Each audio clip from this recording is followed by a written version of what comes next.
Hello and welcome to another class, Pathworking with Archangels.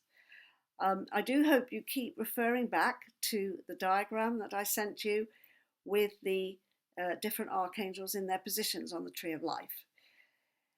So quick recap, we start at the bottom of the tree, at the central pillar, the pillar of balance in the middle, and there were Sandalphon and Oriel, who should be a harmonious married couple, integrating the energy of yin and yang.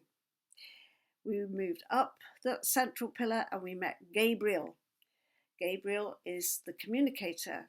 Gabriel mediates, bridges gaps between one world and another, and therefore is an energy that can allow the intertwining of yin and yang, just as the mercurial symbol is a caduceus with the two snakes winding around it. Then we came to the next level, which is occupied by Raphael on the yin side and Haniel on the yang side. And when we look at them in the images that I've created, but also in stories and ways of experiencing the energetic qualities that they represent, we can see that they might be experienced as being in opposition, but we always come back to the fact that we need to see them as complementary and not contrary. So then we came back to the center, to the middle pillar, again, the pillar of balance, and there is Michael, who is the commander of all the archangels. He is holding the energy. He is like unto God. So he's like unto God in this part of the tree, the lower part of the tree, which we are dealing with at the moment. Now, the next level up, we have two more apparently opposing and arguing kind of qualities, because we have Samael and Zadkiel. And then we talked about Samael and the fact that she's about severity and restriction and limitation and boundaries and discipline, right? You don't get anywhere without some of that, some discipline. So the totally essential quality for life. And today's archangel is Zadkiel. And Zadkiel is perhaps the most generous of all the archangels. He is in that container, the Sephira, called mercy. And there are three M's: magnanimous, merciful, and what's the other M? Magnificent. Yes, magnificent. That's what it is. Magnificent, magnanimous, and merciful. So Zadkiel's a bit like Father Christmas, actually. I was talking in the Samael episode about Samael being a bit like the White Witch in Narnia when she gets too entrenched. That energy gets entrenched. And then along comes Father Christmas character. St. Nicholas, the original saint who gave the children gifts, is very much a Zadkiel kind of character. And the planet that we can associate that astrologically would be Jupiter. In fact, the Hebrew name for that planet is Zedek. And Zedek, that part of the name, means righteous. So it's righteousness of God, or justice of God, or mercy of God would all fit that word. So that abundance and benevolence, which is always associated in astrology with Jupiter, who's called a benefic, is an almost boundless kind of limitless kind of gift. And certainly if you're into creating abundance in your life or a flow of money, then Zadkiel will be the archangel to work with. And he's also associated and we can tell this from his name, with a very mysterious character in biblical stories called Melchizedek. So you can see the Zedek bit. The Melch bit means king. So he's king of righteousness. And this character turns up in the book of Genesis as a high priest. And I've always associated that energy with priestly quality, because the priest acts as a channel for the abundance of the divine. And Melchizedek comes after a battle, and a battle is the severity. You know, you go around killing people in battles, and a lot of people in those biblical stories, I have to say, verging on sort of genocide. So not a great history. But Melchizedek comes to Abraham after a battle, and he brings bread and wine. And this is the first mention I've ever come across, certainly in biblical material, about a ritual which is like a communion, which we get later, of course, through the Christian story.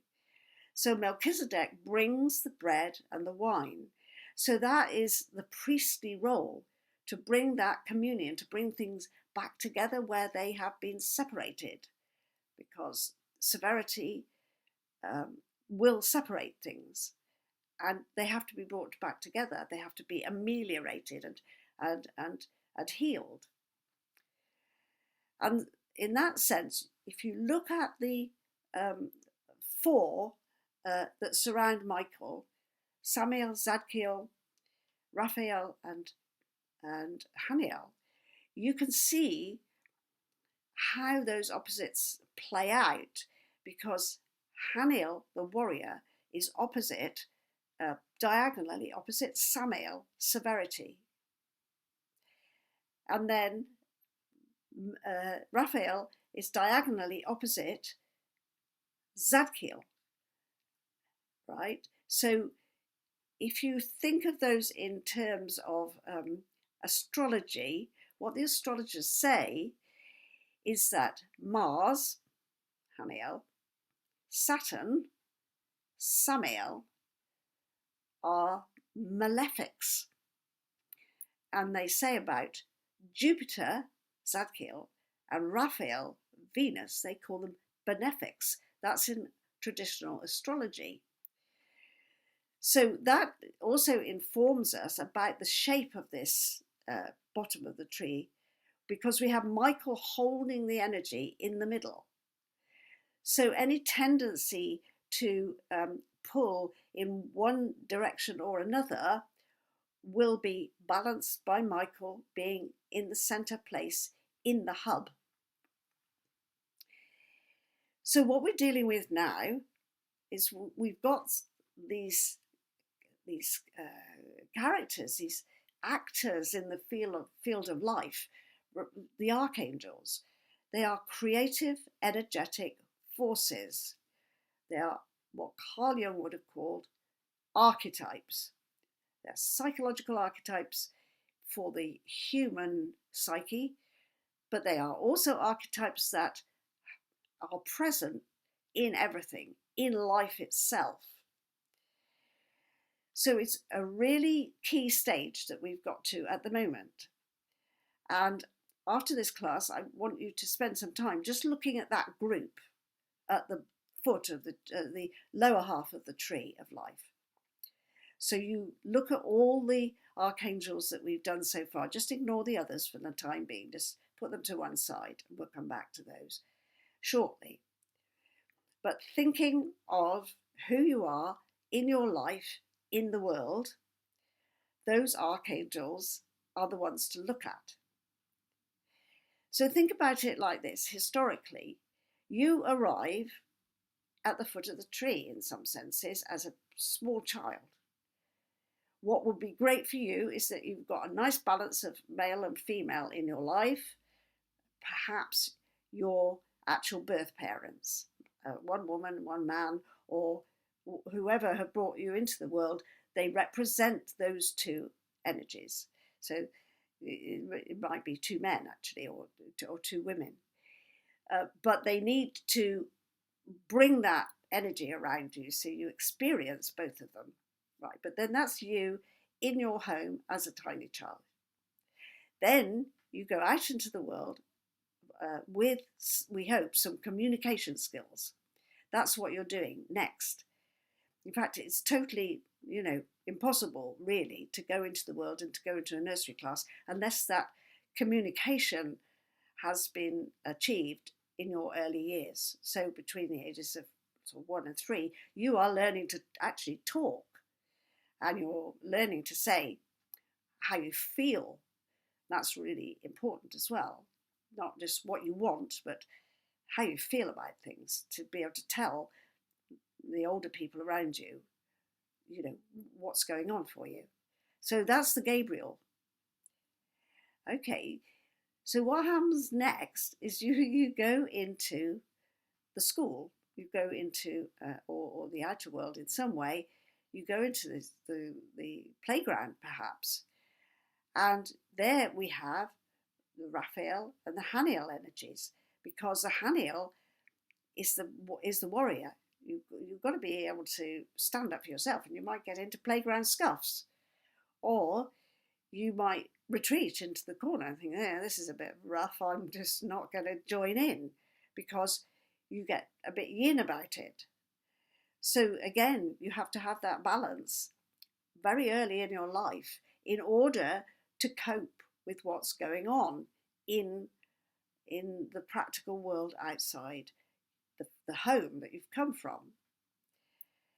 So then when you're in the playground, Michael is telling you, you need to learn to stand in your truth. You need to learn to discover who you are and be yourself, and not be afraid, to be courageous in the face of the battleground, which is the playground, or the battleground, which is the workplace, or whatever. And then we come to Samael and Zadkiel. And here we have perhaps the stern teacher and the generous mentor. We have the possibility of having to do all that discipline stuff of passing the exams, and then we get the accolades and we get the champagne, because Zadkiel represents that abundance. Your cup will overflow. What's it going to overflow with? The fruits, the wine that has been created by you being disciplined, whether it's a university or whatever. So you can see how that group of archangels can actually show a kind of map of how you function in the world when you address them as psychological archetypes. And we can actually relate them to all kinds of creative processes, because that's what it's about.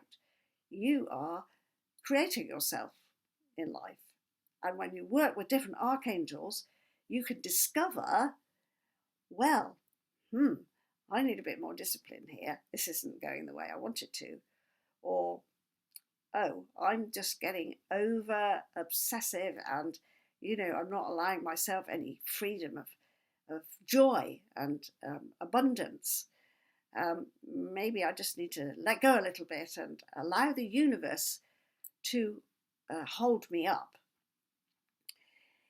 But it's the willingness to go through those different qualities and different experiences that makes you come to a place of integration. And where there's severity and loss, the hanged man in tarot, and perhaps everything is turned upside down, which is what's happening in the collective at the moment, then that is a door to wisdom. That's the door to the temple where the high priest is, because that's when you get the understanding. You can't just barge in to the temple unless you've done the rituals and the discipline and the lessons. That's what all these old stories about initiation processes are about. And the initiation is sometimes very, very, very difficult. The initiation is sometimes, the dark night of the soul. the English mystic George Fox. So these beautiful lines: I went through the ocean of darkness until I came to the ocean of light. So we can't expect just to achieve some kind of higher wisdom, higher states of consciousness, just by going to a shop and buying crystals and dream catchers. That's not enough. Crystals and dream catchers are delightful things to have in your house. I have a few crystals, but that's not the answer. That's the gloss.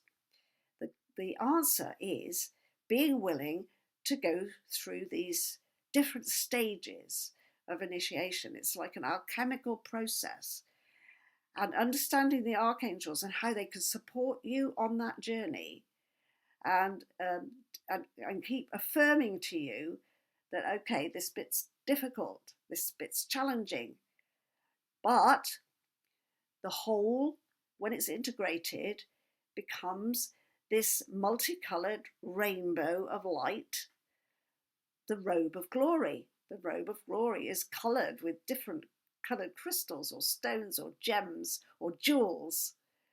The Robe of Glory is what you can wear in the human condition if you can bring about an integration of all these qualities. And the archangels are your supporters in this process. So your tasks before the next session will be to follow the Zadkiel story through the audio. So go on that journey. Then come back to the archangels in the lower part of the tree only. Put them out on the floor. Have a look at them. Consider to yourself, which are the archangels that call me to greater understanding, to greater wisdom? Because by integrating them into my life and not putting them to one side because there's some kind of discomfort, they reveal their glory.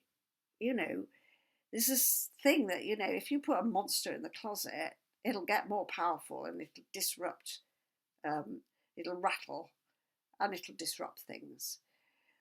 But if you bring the monster out of the closet and say, oh, actually, you're quite beautiful, I'm going to feed you milk and honey. That's what some of the Tibetan Buddhist texts tell you. Find a demon and feed him milk and honey because he clearly needs compassion and love. So think about, you know, what are the monsters, or the, psychologically we would say the shadow. What have you put in the cupboard? And which of those archangels is rattling your door and saying, let me come into your life? You know, they're not monsters, the archangels at all. But if you ignore the qualities that they're offering you, then somehow that energy will start to call your attention. And I want you to go through the group at the foot of the tree of life, the lower half of the tree of life. And I want you to have a good look at those over the next couple of days. And in fact, I'm going to give you another day's break because this is so important before we look at the top of the tree. It's absolutely crucial that you know what you're dealing with in life as it is. So it's very practical. It's very much to do with you understanding your psychic qualities, your psychic needs, and put them in a context of wholeness, of integration. So do that before you look at the next episode that comes up. And as I say, I'm going to leave an extra day's gap before I make the next one because it's such a significant stage that we've got to, and I want you to really, really get it. Okay, I'll be back in a couple of days' time, and in the meantime, stay joyful.